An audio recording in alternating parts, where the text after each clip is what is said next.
You're good.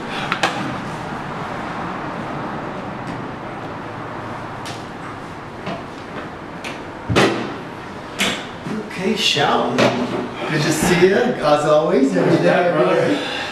Okay, we're here again with Shouten, Christopher Shouten, right? Roger that. And he's been with us for about a month now at boot camp with us. Every day he's been training very well.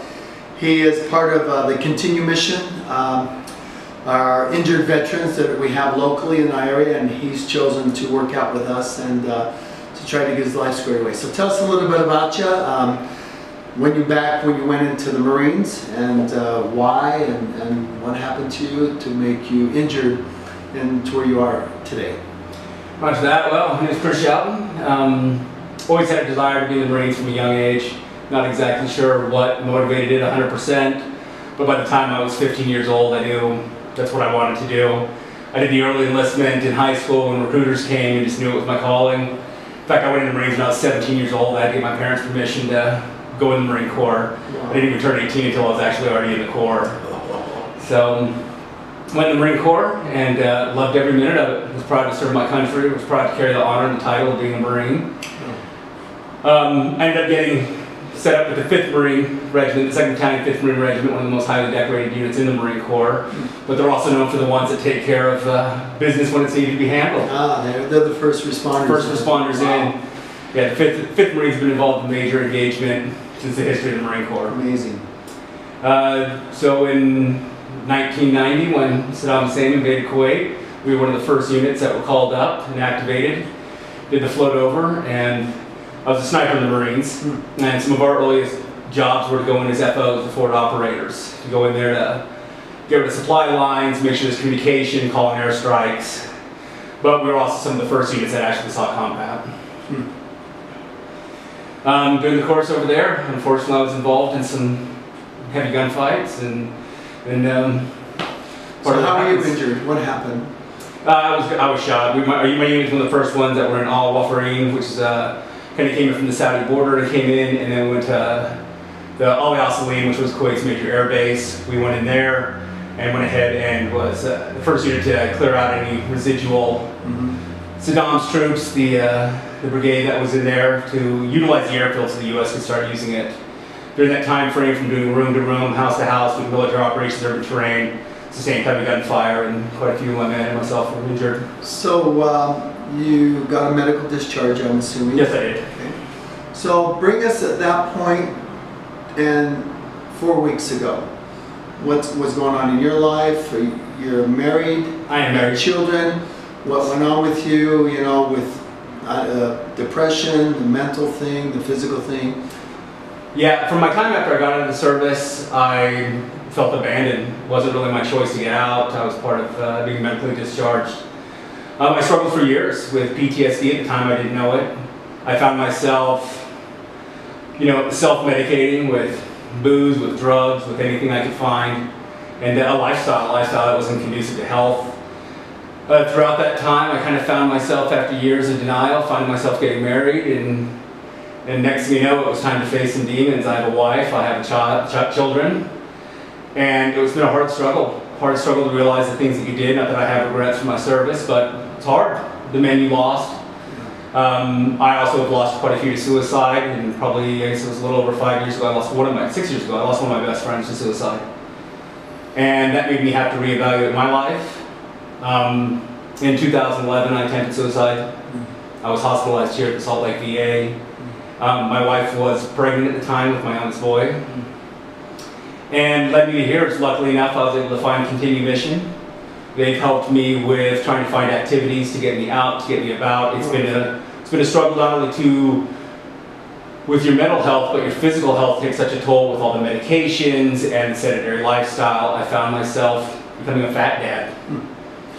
You know, I found Continue Mission on the radio about 6 weeks ago. We wanted to give back to the community, only in our community, other than Wounded Warrior, with the training that we do here for our soldiers and our vets. And I wanted it to be home base. And when I heard it on 97.1, I immediately reached out to them and said, hey, any of the veterans that we have that you can vet, please bring them to my facility.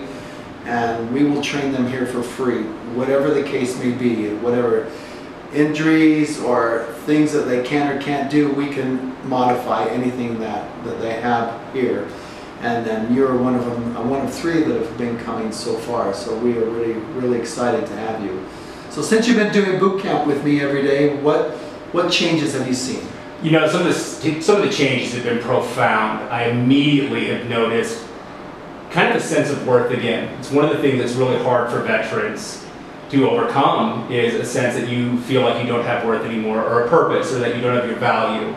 And I find myself again finding myself having some purpose, having a drive to push myself, and knowing that I'm not doing this just for me. I'm doing it for my family. I'm doing it for my brothers. Right. And I've not only had a boost of energy, my appetite has improved with eating healthier foods. I end up switching booze with junk food. And so I've been able to find myself not wanting to, instead of getting to the bottom of a bottle, I wanted to get to the bottom of a bag of chips. Wow. And I don't have a desire for the junk food. One of the major impacts has been my sleep. Suffer from bad hypervigilance. It keeps me up at night. I feel like I need to walk the perimeter. Not only through the pure physical exhaustion you're putting me through, but also but also finding that with the endorphins and the release, at the end of the day, I'm able to shut my mind off. I'm able to lay in bed and feel like I don't have to get up and check the perimeter. And your wife, what does she think of this and you now? It's just amazing. She notices the differences that I don't notice. She gives me the motivation to keep doing this. She sees a change in my mood, my involvement with her, with my kids. Great. My ability to be active around the house or out of the house has changed drastically.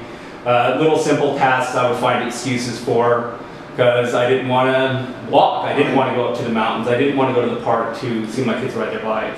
And now I'm being active in their lives and in her lives again. And being a little, losing the weight also helps. Yeah. It really helps a lot. It helps with just how you see yourself in the mirror, which I struggled with for years. Yeah. So what would you say to your brothers out there? Come down here. It is amazing. I guarantee you it will change your life. I'm seeing the changes in mine. I want to keep pushing this thing harder and harder to get to the point where I know I can eventually be. It's between, don't find the excuses for your physical injuries, don't find the excuses for your mental injuries. Get down here and start making an impact. Let you change my life, and that's what I'm doing here. And we love doing that for these folks. All of our veterans, we do train them for free here. And we just ask that they come here, and it's a positive atmosphere. There's no screaming or yelling or degrading anyone here. So we want to make this positive and change their lives for the better. And I thank you. Thank you, brother. Thank you. All right. Yeah. All right. I'll do that. Excellent. You're awesome. All right, cool. This has been amazing. All right, that's all I need. Excellent. We'll evaluate. I'll get some. I'll go over my food log. We'll get a diary going. We'll find out what the hell's going on. Should I be trying to do something? I think Should I be trying to do something in the morning? Because like I said, I'm getting up. I get my kids ready. I get them to school. I come here. Should I be trying to get something when I first wake up, or?